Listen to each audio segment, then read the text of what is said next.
Alright, well, welcome back. And so now what I want to do is I want to take these two devices here. I have an ultra bright LED, which is what I left you with last time, and a photoresistor. And I want to replace them with devices that can measure infrared light so we can detect, for example, a black line. Alright? We could actually do it with these. We could do it with an ultra bright and a photoresistor, but they become susceptible to ambient light, so they don't work really well. If there's flash photography or whatever else going on, it tends to mess them up.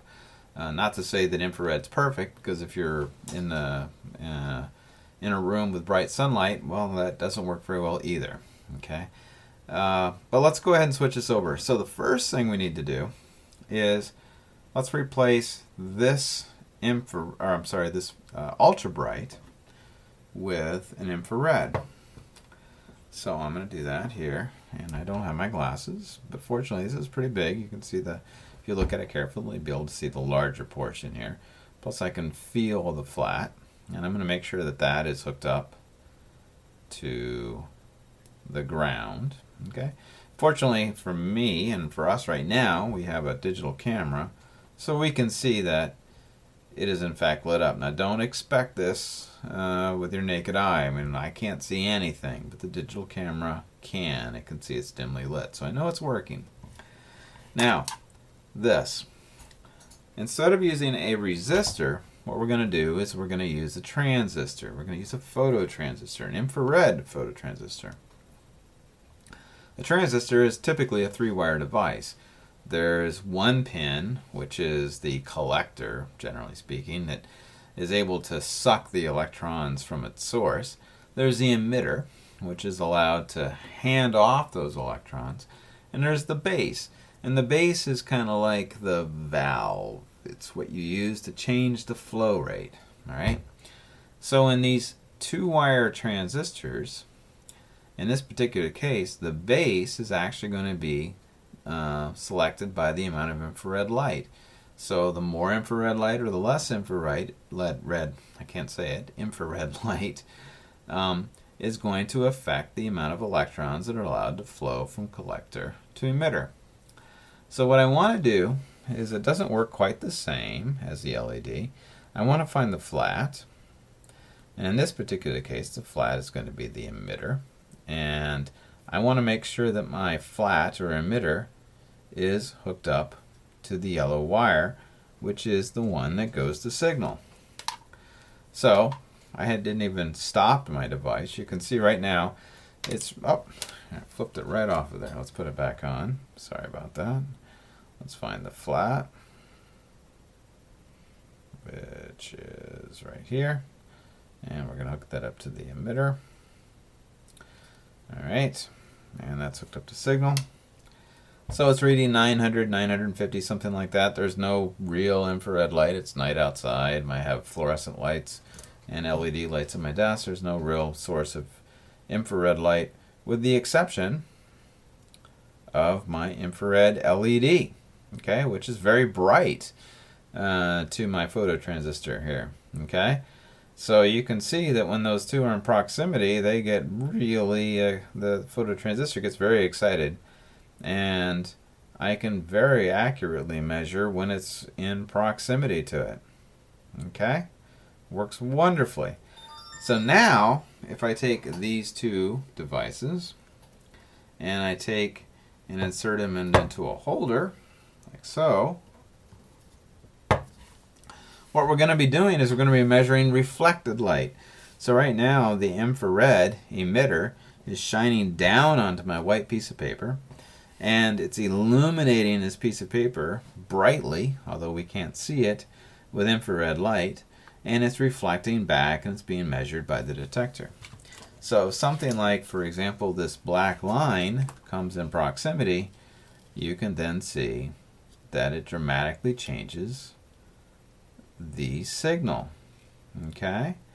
So as this emitter detector pair crosses over, the reflected light gets absorbed by the black tape, and you can see that we can detect the black line. Alright, So that tiny bit of code, we could then determine whether or not we are either on a black line or not. Okay? And that is fundamentally how we can build our infrared photodetectors with nothing more than these set of wires here, one with a resistor, one without. The ones without a resistor going to the detector device, a phototransistor, and the one with the resistor going to the infrared LED. So actually, you know what? I have a minute or two. I want to show you one last thing real quick. I love these kind of wires. Let me take and hook up another wire pair and show you what other cool things we can do, because there's still time.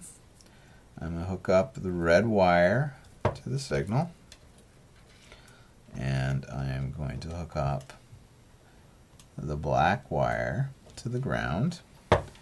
And in this case, I'm going to use an ultraviolet LED. And I'm going to take this ultraviolet LED, and I'm going to, this one I haven't even trimmed yet, so it's full length, so you can see the longer wire is going to be the positive. I have to kind of angle it in like so to make sure it works. And it dimly lights blue. Actually, if I shine it right at the camera, you can see it's pretty bright. So if you'll give me a moment, I'm going to pause this, and I'm going to turn off the room lights, and we're going to see what you can do with these kind of lights, which I think is a lot of fun. So I've turned off the room lights, so you're probably not seeing a whole lot, but you can see my light moving around. But this is kind of cool. These are parts. Oh, that's a focus is going to be a problem. I didn't quite anticipate that. These are parts that are printed with a 3D printer that are fluorescent. So you can illuminate them with this ultraviolet LED, and they glow very brightly. Let me turn on at least one dim light, see if I can do that.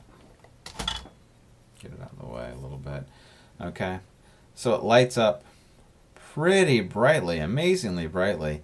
The camera doesn't really do it justice, but this would not normally be nearly so bright without this ultraviolet ultraviolet LED lighting up. And the last thing is things that, for example, would glow in the dark. So I'm going to charge this by shining this ultraviolet light onto it.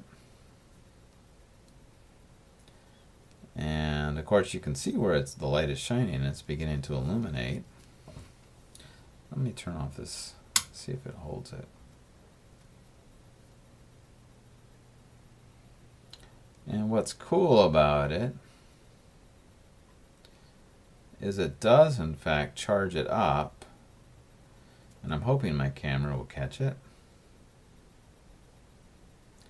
so that even when the light is removed, it continues to glow, at least for a period of time.